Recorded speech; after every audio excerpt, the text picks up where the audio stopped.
Así es, mis queridos alumnos de selección, el día de hoy vamos a iniciar con un nuevo tema, siguiendo esta de la saga de el siglo de oro de la literatura española. Ya hemos visto lo que es la poesía, la narrativa primero, la poesía, y el día de hoy vamos a ver lo que fue el teatro. Para ello, un ratito me esperan que vamos a compartir las diapositivas respectivas. ¿Hasta ahí alguna pregunta, mis queridos alumnos? Por favor hagan, si es que todavía tienen alguna duda. ¿Sí? Para de esa manera entrar con los conocimientos habidos.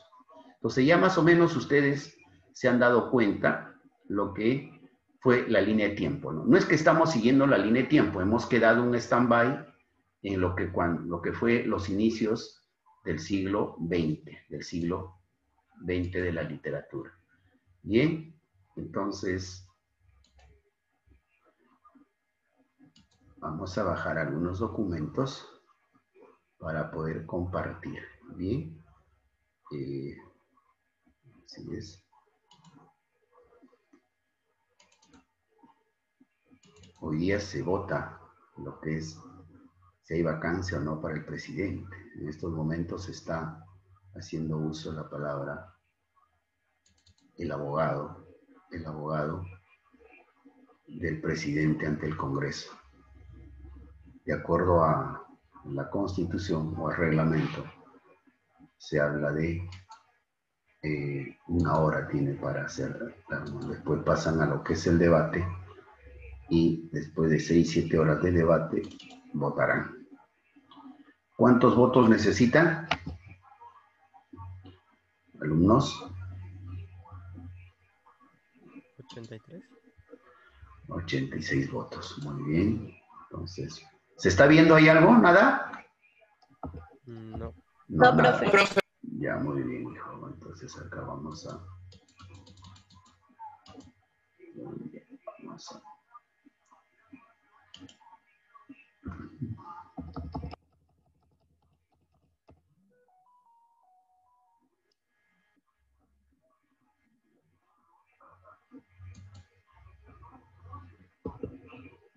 Ya, muy bien, muy bien.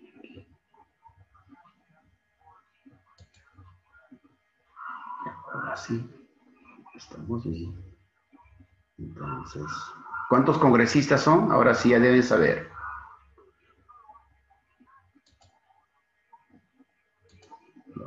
Alumnos, ustedes ¿qué? Solamente matemáticos más quieren ser, ¿no? Me he dado cuenta que en el link todos quieren ser matemáticos, pero en cultura general están, pero bajo cero, ¿ah? 138 por ahí. No, ¿ves? ¿Cómo me adivina? Está jugando la tinga ahí, Kimberly. No, pues, ¿qué es eso? ¿Cómo va a ser así? 130. 130 congresistas. 130. Pues, claro, 130, sí, 130 congresistas. ¿Ya saben quién es, cómo se llama el presidente del Congreso? Están chateando, están googleando. Ya eso deben tenerlo, chicos, así. Bien. Entonces, retornamos. Manuel Merino, de Lama. Manuel Merino de Lama. ¿Ya? Entonces, imagínense que él puede ser nuestro presidente de la República. Si el día de hoy no alcanzan la votación, perdón, si hoy día alcanza la votación, o sea, si el día de hoy con 87 votos, porque habla de tres tercios de los 130, ustedes como grandes matemáticos ya deben saber cuánto es. 3 tercios de 130, ¿cuánto es? Aritmética pura. Eso ya acá nomás, chicos. Profe, 3 tercios o un tercio. No, 3 tercios de 130. 3 tercios no es 130 sería. 130, 3 tercios. 130, profe. Es uno, profe. Cambiaría. Dos tercios entonces. 2 tercios. 86. Por ahí. 86 Renzo. Entonces son 86 votos, porque así habla la Constitución, de 2 tercios. Entonces, 86 votos. Si alcanza 86 votos, lo vacan al presidente. ¿Ya? Y si no alcanza, bueno, y si alcanza, entonces, ¿quién asume? El presidente del Congreso asume la presidencia de la República. ¿Por qué tiempo? Por 3 meses para que convoque de inmediato a la elección. Entonces, por eso la cosa está decisiva el día de hoy. Por eso, terminando su clase, me voy a escuchar el debate. A ver el debate. Porque... Entonces sería la primera vez en la historia del Perú que han existido 2 presidentes transitorios. Muy bien, mi querido Luca. No, en la historia hubieron 3 vacancias hasta ahora. El primero fue Lamar, en 1823, ¿ya? Con José de Lamar, la primera vacancia, ¿ya? Después fue en 1912 con Billinghurst, ¿ya? El famoso de pan grande, que así le llamaban, porque a todos les daban panes grandes, y de ahí viene su chapa, ¿no? De presidente del pan grande, Billinghurst. Después fue el otro, que hubo una guerra civil inclusive. Fujimori, pues, Fujimori, claro, en el año 2000. Porque serían ya 3 y con esta serían 4, pero si es que todavía no se ha dado, no podemos adelantar. Lo que ha habido es renuncia. Por ejemplo, Kuczynski pidieron su vacancia. Pero ¿qué cosa es? Antes que lo vaque, ¿qué cosa hizo? Renunció. Claro, entonces ahí sí esa figura cabe, ¿no? Bien, entonces seguimos, pero esa es historia. Pero eso vamos entonces analizando un poco lo que nuestro curso, y nuestro curso tiene que ver mucho también. Ahora sí vamos a compartir y apareció un gráfico. ¿Quién será? ¿Quién me dice? ¿Quién es? Lope de Vega. Muy bien, Lope de Vega. Adriana Agurto, muy bien, Lope de Vega. Quizá Lope de Vega es el más grande representante del teatro español. Lope de Vega. Veamos, pero antes, ahí está el título del día de hoy, el tema del día de hoy, que vamos a hablar sobre el teatro de oro del siglo, valga la redundancia, español, ¿no? El teatro. Y ahí, a ver, aparece la gran figura del gran dramaturgo. Ojo, también a los que hacen teatro se les dice dramaturgo. El gran dramaturgo Lope de Vega. Lope, no es López, cuidado, Lope de Vega. Bien. Vamos entonces a analizar un poco y a estudiar. El teatro alcanza su máximo esplendor durante el siglo de oro español. En este periodo, a ver, se activó el chat, a ver cuál es su opinión. Fuente Ovejuna, ajá, pero claro, esa es otra obra también, pero Fuente Ovejuna fue anónimo, ¿no? El teatro alcanza, a ver, vamos a estudiar. El teatro alcanza su máximo esplendor durante el siglo de oro español. En este periodo surgen autores de obras inmortales, como Lope de Vega, quien introdujo interesantes innovaciones dramáticas que fueron aceptadas y seguidas por otros escritores de la época. Converso y digo, y pregunto a mis alumnos de selección, ¿quién creó el teatro? Shakespeare. Shakespeare, no. ¿Los griegos? Muy bien. ¿Aristóteles? Claro, los griegos fueron, acuérdate, Edipo Rey, acuérdate. ¿Quién fue el autor de Edipo Rey?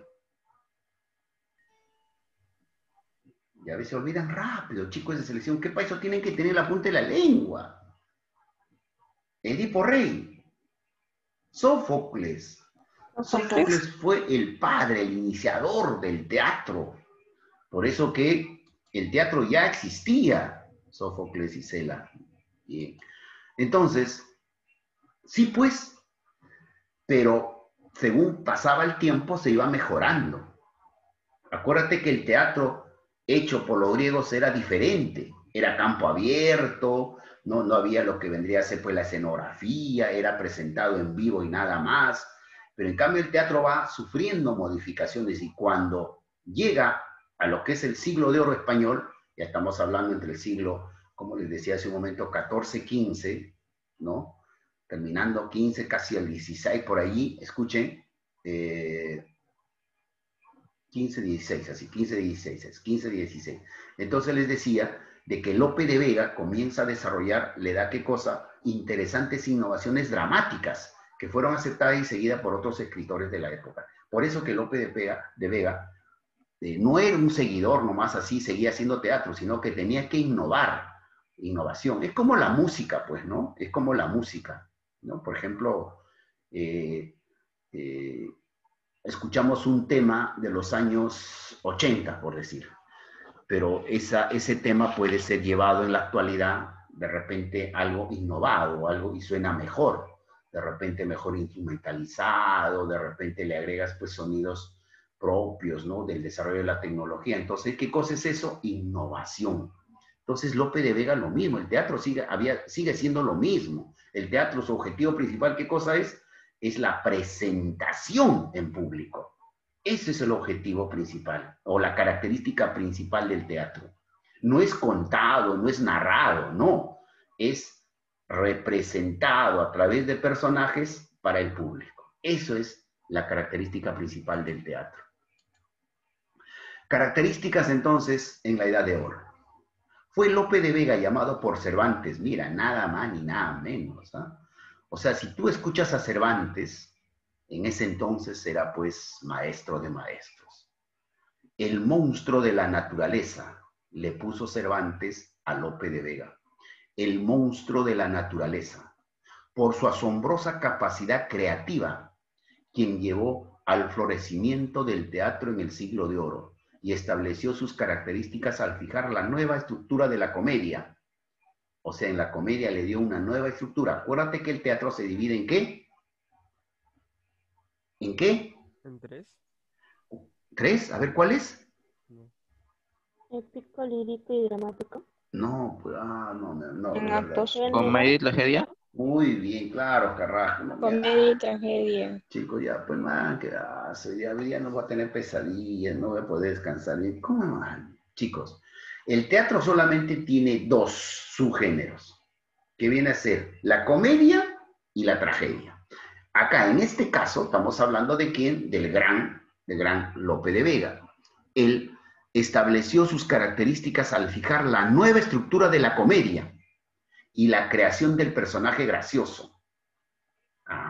Acuérdate, por ejemplo, que después de él se nutre Lazarillo de Tormes. Acuérdate Lazarillo de Tormes, ¿no? ¿No? ¿Quién fue? Es un personaje gracioso, pícaro. Veamos los rasgos principales en el teatro de la Edad de Oro. Número 1, ofrece una visión realista de los acontecimientos de la época. Ojo, los personajes entonces ya no son de esos mitológicos, de creaciones así fantasiosas o de sueños. No. Era realista de los acontecimientos de la época. Para lograrlo, los autores rompen los preceptos o cánones clásicos acerca de la composición teatral. O sea, si bien es cierto, continúan con el teatro griego, por ejemplo, pero ya salen de ese mundo, digamos, un poco fantasioso o mitológico que hacían los griegos. Ya no, ahora el gran Lope de Vega y los otros dramaturgos de esa época del siglo de oro aplican realidad y se guían por los postulados de Lope de Vega, contenidos en su obra Arte Nuevo de Hacer Comedias. A ver, que se activó el chat. Soy disculpen, se me fue mi casa y era de la Cruz. Ya. Listo. Entonces decíamos, de arte, muy bien, alumna, de Arte Nuevo de Hacer Comedias.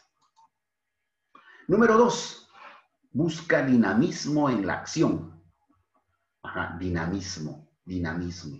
Las obras rompen las unidades de tiempo y lugar para dar agilidad a los hechos, que en su gran mayoría son de enredo. Entonces aquí tenemos una muestra de cómo más o menos se presentaban las obras de teatro del gran Lope de Vega. Aquí está, más o menos, representados con la usanza propia de la vestimenta de la época, ¿no? Como vestían en esos tiempos. Número 3, hay una mezcla de elementos trágicos y cómicos. Y a esto, ¿cómo se les llamaría? Obras de teatro tragicomedias. Tragicomedias. O sea, quiere decir, mis queridos alumnos, que en una obra, ¿te acuerdas que los griegos, si hacían esto, dirían, pues, ¿qué cosa es esto? Simplemente te expulsaban. Los griegos decían simplemente tragedia, tragedia, simplemente comedia, comedia. Pero acá no, aquí ya hacen la mezcla de los... Entonces, ¿qué se llama eso? Innovación. Por eso que Lope de Vega trasciende. Ojo, Lope de Vega es el iniciador de todo esto, ¿ah? Después otros lo siguen a él. Hacen una mezcla de elementos trágicos y cómicos. Número 4. Las obras están divididas en 3 jornadas o actos. Exposición, enredo y desenlace. Qué bonito para poderlo entender. Como en lo que en el género narrativo épico, ¿cómo podemos llamar estos 3 elementos? Inicio, nudo y desenlace. Muy bien, Carrasco, muy bien, los demás también, qué bueno, claro. Mientras que en el teatro es exposición, enredo y desenlace. Ya, entonces, más o menos los elementos, los actos que debemos de tener en cuenta cuando pueden ser preguntas, no se olviden, por favor, ya lo tienen muy bien marcadito lo en el género narrativo, es inicio, desarrollo y desenlace. Mientras que aquí es exposición en el teatro, exposición, enredo y desenlace. Entonces, ahí lo tenemos más o menos manifestado. Los personajes representan al tipo gracioso o figura del donaire, ¿no? Entonces, aquí más o menos el típico personaje, pero a la vez también es la figura, es gracioso. Aparece, donaire es bonachón, el tipo buena gente, ese que no, nunca está amargo, no, aparece más o menos así, gracioso figura del donaire. Aparece por lo general una sirviente confidente. Entonces ya aquí aparece un personaje. Yo les pregunto a ustedes con su capacidad acuciosa que tienen mis alumnos de selección. Cuando dice aparece por lo general una sirviente confidente, ¿quién sería? ¿Ustedes han desarrollado la Celestina? ¿Una sirviente, profe? Ya, pero una sirviente... Ah, muy bien. ¿Quién dijo? ¿Rojas? Yo, profe. Y Sí. yo, muy bien, Iquitza. Claro, la famosa alcahuete. Ojo, alcahueta no, está en el diccionario, ¿eh? Como persona que guarda y realiza el acto de llevar una cosa, pero aquí no, a una persona determinada. Esto se daba bastante en los mundos de ese entonces, por ejemplo, en los amados, ¿no? En los amados. Entonces, aparece la sirviente confidente. O sea, en otras palabras, aparece ¿quién? El personaje clásico en todas las obras de comedia, tiene que aparecer ¿quién? La alcahuete. Ya, el que te va a llevar los mensajitos para los amantes o los amados. Entonces, ahí está el personaje clásico que se hace en las obras de teatro dadas en el siglo de oro español. Las ideas dominantes en las producciones teatrales son 3 ideas. O sea, las ideas, ¿no? Digamos los temas, a ver. El honor, la fe católica, acuérdate que el catolicismo toma mucho poder durante todo lo que es la Edad Media e iniciando el renacentismo, casi todo el renacentismo todavía. El catolicismo es fuerte, hasta cuando viene la época de la Reforma, ¿no? Con Lutero, con Calvino, ¿no? Y muchos otros, con todos los nombres que tienen las aulas, las secciones del Colegio Lim, ellos son los reformadores, ¿no? Entonces, con Knox, con todos ellos. La fe católica y la monarquía. La monarquía, acuérdate que todavía los reyes estaban vigentes, los reinos. A eso se llama monarquía. Entre estos 3 tiene mayor preponderancia el honor.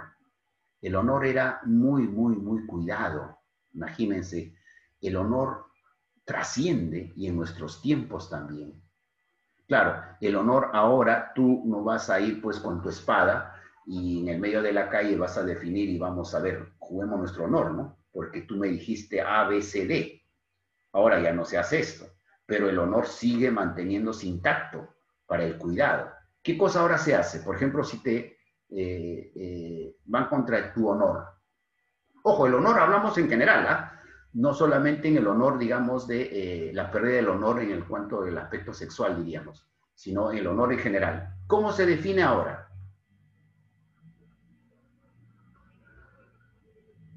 Antes se definía a través de los duelos. Por eso que todos los personajes, digamos, andaban siempre con sus espadas. Siempre. Porque a veces por allí se daban situaciones y tú lo definías simplemente con la espada para defender tu honor. Pero ahora, ¿se agarrarán a espadazos? ¿A puñetes será? Dos personas civilizadas. ¿Qué cosa de, por ejemplo, de pronto pues te dicen de que te acusan de una cosa que no eres? ¿Qué debes de hacer tú ahora en estos tiempos? ¿Denunciar? Claro, lo llevas al Poder Judicial, lo denuncias. Y allí plantearás tu demanda señalando de que han ido contra el honor, contra tu honor, porque tú tienes un apellido, tienes un prestigio ganado, así sea en lo más mínimo, ¿eh? Digamos, eres una persona común y corriente, pero tu honor es intocable. Entonces, el honor en ese entonces, la variedad estilística y métrica, perdón, el lenguaje, la preponderancia del honor es lo que manejaba. El lenguaje se ajusta a las diferentes situaciones y ambientes. Entonces aparecen pues los lugares propios de la época para utilizar el lenguaje respectivo. Hay una variedad estilística y métrica. O sea, se recurre un poquito a lo que son las composiciones, a las composiciones literarias.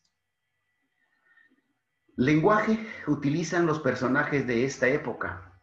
Cada personaje utiliza un lenguaje distinto, dependiendo del rango que ocupaba. Acuérdate, mis queridos alumnos, que el español como tal, ojo, no era todo culto, ¿eh? ¿Me dejo entender? No todos los españoles de la época hablaban culto. Aquí a América, cuando llegan, después de la conquista, también se instala el español popular y el español culto. El español popular venía con todas sus taras. Es como si nosotros, lleváramos nuestro español a una región, pues, para conquistar, ¿no? X lugar, pero de otra habla. Y vamos a imponer nuestro lenguaje. Pero ¿sabe qué cosa? No nos basta llevar culto, sino tenemos que llevar a todas las otras personas.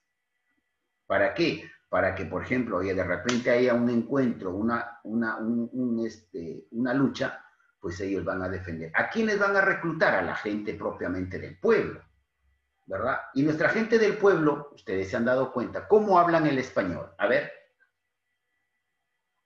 Vulgar. Claro, eso ya lo hemos visto, por ejemplo, cuando hemos estudiado la variedad del lenguaje el año pasado, ¿verdad? La variedad del lenguaje o del habla, pues vulgar. Y así idéntico también el español vino con un lenguaje vulgar y se planteaba. Entonces aquí, mis queridos alumnos, cada personaje utiliza un lenguaje distinto dependiendo del rango que ocupaba. Si era joven, sería pues su lenguaje propio de ellos. Eso el año pasado lo hemos visto, ¿verdad? Hay varios tipos de habla, ¿verdad? Podríamos hablar desde el punto de vista regionalista, desde el punto de vista sociológico. Dígame usted, ¿cómo será el lenguaje que estamos utilizando, el que le habla, por ejemplo, que está utilizando? ¿Qué tipo de lenguaje será? ¿Superestándar? ¿Superestándar será? A ver, ¿quién me dice? Estándar. Superestándar de más. Claro, en el grupo de eso está bien, hija. Superestándar. Pero será de repente un lenguaje culto. Pero si usted y yo también el sábado voy a ir al mercado, y en el mercado, ¿qué tipo de lenguaje conversarán las personas o expresarán? De repente lo van a hacer con un lenguaje popular, con un lenguaje o con un habla que también con un habla estándar, o de repente coloquial, o de repente hasta vulgar. Y tú vas a escuchar allí, de repente insultos, formas de cómo se habla. Entonces, de acuerdo, ojo, el habla de ustedes cuando se encuentran o cuando chatean en sus smartphones, en sus celulares inteligentes. ¿Cómo será la conversación? Le dirás, hola Alberto, ¿cómo te encuentras? Muy bien. ¿Qué dirás? Hablo, ¿y cómo estás? Oh, habla bien, pelo, ¿qué te pasa? ¿No? Entonces, ve. Profe, depende de la persona. No, ni creas, ¿ah? No, no, yo también con mis amigos, pues en todo Por el momento. chisme, profe. No, hablamos de un lenguaje. Estoy hablando del lenguaje. El lenguaje es, digamos, propio de la juventud del tiempo. Pero un lenguaje, por ejemplo, de dos personas ya adultas, mayores, o entrados en edad, hablamos pues de 60, 70, 80 años, ¿cómo será su conversación? Pues su conversación será diferente, será con respeto y todo ello. Por ejemplo, a ver aquí qué dice el chat. O sea, cuando es con personas que conozco, leo, claro, claro, claro. Ahora, por ejemplo, usted me está escribiendo como patas, claro, por ejemplo, patas, ¿no? El término patas ya es, ¿qué cosa? Digamos, pero cuando es con personas nuevas, no, no necesariamente, ¿no? A veces, yo, una persona que no lo conozco, a veces, ¿no? Se me sale mi barrio y le digo, oh, brother, habla, ¿cuánto está eso? Yo le digo así, Yo no, normal, profe, yo no. normal, normal. Pero si yo, por ejemplo, me dirijo a ustedes, o me dirijo, pues, no sé, a las directoras, o me dirijo a su padre de familia, no le voy a decir, ah, claro, pe, ceñito, claro, pe, que ceñito, tenía que hacer su tarea, pues, el vago de tu hijo. No le voy a decir, o así será. No, No, pues, no, porque yo ya, ¿qué cosa soy? profe. Mi lenguaje será distinto dependiendo del rango que ocupo. Mi rango es de profesor, de maestro. Y así debo expresarme. Pero si yo me voy a jugar mi fulbito, que ahora tanto extraño, los domingos cuando me voy a jugar mi fulbito, pues me encuentro con mis amigos, no voy a decir, mi querido y excelentísimo amigo, pásame la pelotita, o alcánzame, o dame el balón para yo poder hacer el gol. No, no, pues, oye, pasa rápido, pues todo, no, propio. ¿Se dan cuenta? Depende también del lugar, cómo estás. Pero si me dice, oye, Sánchez, ¿sabes qué? Mira, porque así me dicen, no, Sánchez. Cuando uno dice, doctor, oye, hay que decirle algo, unas palabras al otro grupo, que es el cumpleaños. Entonces ya voy diferente, que es un discurso, ¿no? En ese sentido. Por eso. Sí, díganme, ¿alguna pregunta me querían hacer? A ver. Ya no creo, se olvidaron. Entonces seguimos. El galán no hablaba como el criado. Ahí está. El galán no hablaba como el criado, porque el criado tenía limitaciones para poder conversar, ¿no? Tenía pues 4 o 5 palabras. Pero si el criado se encontraba con igual de su condición, pues conversaría todo lo que él quiere. El galán no hablaba como el criado, ni el noble, que mayormente ya educado, tiene nivel y todo ello, como la dama de compañía. ¿Quién era la dama de compañía? ¿A quién se le dice? ¿Las prostitutas? Muy bien, a las prostitutas, ¿no? Entonces, ellas, pues, su conversación es diferente que la de un noble. Entonces, todo esto, mis queridos alumnos, eran llevados al teatro, tal cual. ¿Para qué? Para hacer que el teatro sea más rico y más expresivo. A esto se le llama innovación, mis queridos alumnos. Pero si tú escuchas tal cual la obra Edipo Rey, por ejemplo, mi querido alumno, mis queridos alumnos, si tú escuchas el teatro llevado tal cual, son hasta el criado, hasta el esclavo, así todos hablaban con lo que el autor quería que se diga. En cambio, aquí, en el tipo de teatro español, la innovación es que el habla, la forma, era tal cual como tenías tú el rango en ese entonces en la sociedad. Muy bien.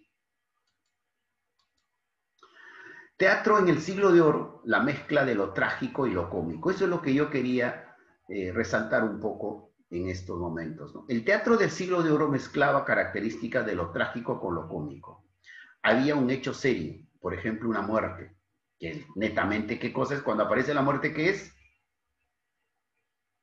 Tragedia. Tragedia. Alternado con momentos graciosos. ¿Ah? De hecho, personajes como el criado era el encargado de poner la nota cómica en muchas de estas obras. Ahí está. Entonces, a partir de ese momento, hablaríamos pues de las obras tragicomedias o tragicómicas, ¿no? Tragicómicas. Esto es lo que siempre les decía a mis queridos alumnos, en el teatro funciona mucho esto. Esto de aquí, esta cara, que es triste, pertenece a lo que es la tragedia. Y si es así, con este rostro alegre, esa obra será netamente, ¿qué cosa? netamente cómica Medio. o comedia, ¿ya? Y si hay en los dos, es una tragicomedia. Claro, entonces para los conocedores del teatro, quieres saber, a veces por el título no te puedes viajar, entonces, ves la mascarita, dices, qué bueno, esta me gusta. Ves solamente una carita triste, ¿te gustan las trágicas? Bueno, pues, ¿no? Entonces, de ese modo. Bien, las obras en el siglo del siglo de oro. Es una época de gran creación literaria, produciendo algunas de las obras y escritores más destacados de la literatura española. Te recuerdo que también Don Quijote de la Mancha es una obra de maestra, ya tú sabes, de Cervantes y la más célebre de la literatura española. Algunos capítulos, algunas partes de Don Quijote de la Mancha ha sido llevada al teatro, mis queridos alumnos, fue llevada al teatro de la época. Pero el Quijote de la Mancha no es una obra literaria, perdón, no es el género narrativo, género teatro, no es netamente género narrativo, el Quijote de la Mancha, no vayas a equivocar. El hecho de que ha sido llevado algunas partes, algunos pasajes de la obra al teatro, no quiere decir que es una obra de teatro. El Quijote de la Mancha es 100% narrativo, así lo dicen los tratadistas. Lazarillo de Tormes, mírenme, de autoría desconocida porque fue anónima Lazarillo de Tormes. Se considera la primera novela picaresca. También esta novela, mira, pero novela, hay que resaltar, fue llevada al teatro, La vida es sueño. Es como acá en el Perú, yo también acá en el Perú he tenido la oportunidad de ver obras de teatro de obras narrativas. Ejemplo, Paco Yunque. Por ejemplo, Paco Yunque ha sido representada en teatro, pero esa obra es un cuento de César Vallejo. Y si hablamos de cuento, ¿de qué género estamos hablando? Narrativo. Narrativo. Entonces, quiero que me entienda eso, ¿ya? Una cosa es que se lleve, pero su autoría propia, su inicio, es pues una obra narrativa. Ha sido llevada al teatro. Pero La vida es sueño sí, pues, mis queridos alumnos. La vida es sueño sí es netamente teatro. Esta sí fue escrita para hacer teatro. Esta obra de teatro de Calderón de la Barca es una de las más representantes de la literatura barroca. Ya finalizando el renacentismo, ya finalizando el siglo de oro de la literatura española, el gran Calderón de la Barca, ¿no? Pedro Calderón de la Barca, escribe la obra La vida es sueño. ¿Conocen un poco la historia? La vida es sueño, ¿por qué la vida es sueño? Quizá en otro momento lo vamos a ver, creo que más adelante sí está, pero ya lo vamos a conversar. La otra obra es La Celestina, es lo que hace un momento les hablaba, La Celestina. Esta obra de Fernando de Rojas abarca la lucha ideológica y moral de una sociedad en transición entre la Edad Media y el Renacimiento. ¿Se dan cuenta? También fue llevada al teatro. ¿Y quién fue la Celestina? La típica alcahuete, ¿no? Que se presta, que es una vieja que solamente por llevarle el chisme, en otras palabras es chisme, ¿no? Llevarle todo, pues se gana unas monedas en ese entonces. Y sabemos, en su momento quizá también lo vamos a llevar. Y la otra obra, justamente por allí, había cometido un error, Fuente Ovejuna, es del gran Lope de Vega, Fuente Ovejuna. Fuente Ovejuna es una obra netamente de teatro. Fuente Ovejuna es el nombre de un pueblo, de un lugar, ¿no? Resaltan la corrupción y el desencanto, temas muy barrocos en esta tragicomedia de Lope de Vega. Ahí está la tragicomedia. Quizá con esta obra, el gran Lope de Vega dice, señores, este es mi sello en el teatro del siglo de oro, de la literatura española, en el teatro. Ahí está. Acuérdate que la historia es la de un pueblo muy trabajador, muy bien, se desempeña, y cuando llega pues un encomendador a cobrar los impuestos, se enamora pues de una de las chicas más hermosas del pueblo, y él somete prácticamente a ella, ¿no? Llegándolo pues a violarla. Entonces el pueblo se levanta y el pueblo mata a este encomendador. Y el rey se entera, y el rey, bueno, rápido te resumo, el rey se entera y dice, bueno, pues a ver, vamos a mandar quién es así el asesino, ¿no? Y cuando llega, pregunta, ¿y quién ha sido el asesino? Y todos, con todo el pueblo dice, Fuente Ovejuna, señor. Por favor, estoy individualizando, quiero que me digan quién ha sido el asesino, quién mató al encomendador. Ojo, ese representante, el que cobra impuestos, ¿no? Del rey, imagínate ese personaje. Y era pues la pena de muerte fácil para la persona que lo había ejecutado. Y todos dicen, Fuente Ovejuna, señor. Y al final regresa, le dice, señor, no podemos nosotros decir quién ha sido, porque todo el pueblo dice Fuente Ovejuna, señor. Bien, una historia muy bonita en esa época. Inundación Castálida, ojo, Inundación Castálida también es otra obra. Este libro incluye algunas de las obras más importantes de la poeta mexicana Sor Juana Inés de la Cruz. Miren cómo llega su repercusión hasta México. Y en ese entonces también era considerado dentro de lo que era la literatura del siglo de oro español. Muy bien. Los escritores del siglo de oro, Garcilaso de la Vega, fue caballero de la Orden de Santiago y también un gran poeta, ojo. Y Miguel de Cervantes, pese a ser el autor del Quijote, encaró muchas dificultades en su vida y no llegó a gozar del respeto y de la fama que ahora tiene. Miren, en esa época Cervantes, pues de alguna manera no era. Lope de Vega Carpio, prolífico como escritor y amante, se conoce por sus comedias, poemas y una larga cadena de mujeres e hijos. Bueno, pues así esa fama lo tenía y también era un pícaro, un tremendo. Teatro del siglo de oro versus contemporáneo. A ver, ¿qué características? Miren, ¿cómo era el teatro en el siglo de oro? Y vamos a ver el teatro de ahora. Se llama siglo de oro y periodo que ya lo hemos explicado, de mayor esplendor cultural en todo ello. La cultura de los siglos de oro está fuertemente determinada por todos estos aspectos. El Renacimiento supuso el triunfo de las ideas humanistas, ya lo hemos repetido, ¿no? ¿Qué cosa fue el renacentismo? Donde el humano es el centro de la atracción. Admiración por la antigüedad clásica, por la tradición greco-romana. Se consideraba, pero era aplicado a lo que era de la realidad de ese entonces. Concepción del hombre como centro del universo, el denominado antropocentrismo, que es lo que siempre no deben olvidar, ¿ya? El antropocentrismo es característica principal del Renacimiento. Exaltación de la naturaleza y de lo natural como algo bello, bueno y verdadero. Lo elegante es lo natural. La búsqueda del equilibrio, de la proporción y de la armonía. Estas eran las características del teatro en el siglo de oro. El teatro contemporáneo, el de nuestras épocas, a ver, ¿cómo es? Presenta como normales situaciones imposibles y sorprendentes.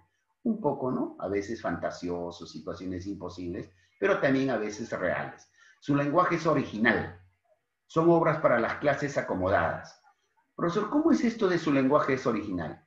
Por ejemplo, los actores peruanos, o el que va a presentar una obra, primero paga todos los derechos. Por decir, de pronto tenemos a un dramaturgo peruano que va a llevarnos a cabo la obra, digamos, a ver, de La vida es sueño.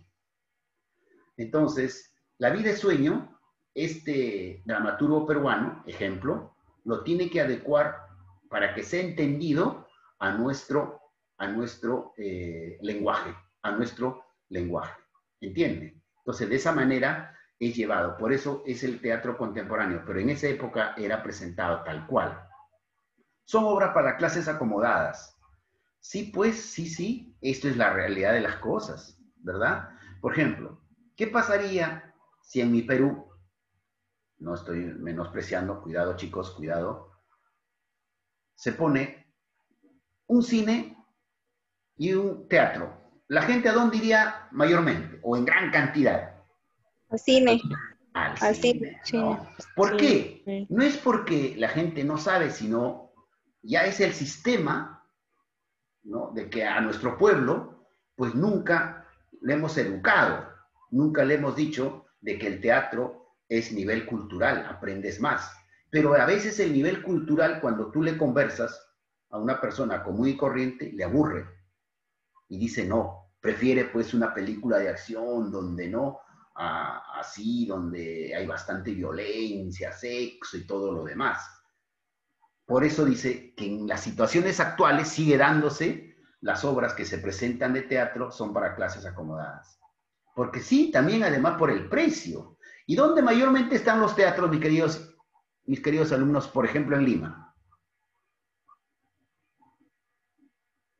Están en los distritos acomodados. Por ejemplo, Miraflores, San Isidro, Lince, por allí la gran mayoría de teatros se encuentran. Solamente en el centro de Lima están los teatros antiguos. Está el teatro municipal, el teatro Segura, ¿no? Inclusive el Gran Teatro Nacional. ¿Dónde está el Gran Teatro Nacional? Está en Javier Prado, está por San Borja. Imagínense, si caramba nosotros queremos ir a ver el teatro, pues tendremos que tomar nuestra JB y viajar por lo menos 2 horas para poder llegar al teatro. Imagínense, ¿no? Entonces, son obras para clases acomodadas. No plantean problemas, son para entretener. Es lo que últimamente se estaba haciendo en estos tiempos. Por ejemplo, la última obra de teatro lo vi acá en Plaza Norte, hay un teatro. Ahí vi la obra El enfermo, de Molière, ya me olvidé. Imaginario. Muy bien, gracias. El enfermo imaginario, ya lo he visto de Molière, pero fue adaptado a nuestra realidad. Y muy bien hecho, ¿ah? Y muy bonita, ¿ya? Entonces, ese tipo de teatro, por ejemplo, me gustan, pero en cambio ya cuando es, por ejemplo, este tipo de teatro, pues en donde ya se evocan otras cosas, solamente ya son para entretener, ya no. Algunas llevan una suave crítica para enseñar algo, ¿sí? Por ejemplo, el médico imaginario, también lo he visto allí. Presenta escenas de la vida cotidiana, se critica y analiza la sociedad de la época, injusticias políticas, ¿sí? Su estilo es sobrio y sencillo y tiene gran fuerza expresiva, aborda todo tipo de temas sociales, familiares, políticos, históricos, ¿no? Entonces, esto es nuestro teatro de ahora y el teatro de ese entonces. Hay una comparación que los he puesto para que usted más o menos pueda ser utilizable. Ya sabemos que el siglo de oro español, ¿dónde se dio? Se inició en España. Aquí esta partecita lo he querido traer, muchachos, perdón, alumnos, porque como la imprenta, la invención de la imprenta cambia todo lo que vendría a ser el transcurrir político, social, filosófico y la historia del mundo. Si hay una innovación tecnológica que impulsó el desarrollo de la cultura, es sin duda la imprenta. La aparición de la imprenta permitió la difusión a gran escala de las obras literarias, así como la divulgación y generalización del uso de las lenguas vulgares, poniéndole al alcance de las poblaciones no solamente el gran caudal de obras de nueva creación, sino también el enorme volumen de obras clásicas, tanto del arte literario como del pensamiento filosófico y político, así como el conocimiento de la historia. Miren, chicos, de lo que una invención como es la imprenta causó prácticamente, digamos, es un hito en la historia, ¿no? Es un hito en la historia porque las grandes obras el conocimiento de muchos hombres solamente estaba súper privilegiado para un grupito, para los que eran dueños de esos libros. Como les decía la vez pasada, por ejemplo, cuando aparecen las primeras obras estas escritas a mano, a mano y puño, diríamos, escritas, pues habían 2 o 3 libros nada más escritos por él. ¿Por qué? Porque así pues no aparecía, no había la imprenta, no había pues la fotocopiadora, no existía nada de eso. Entonces, tener ese libro era valiosísimo.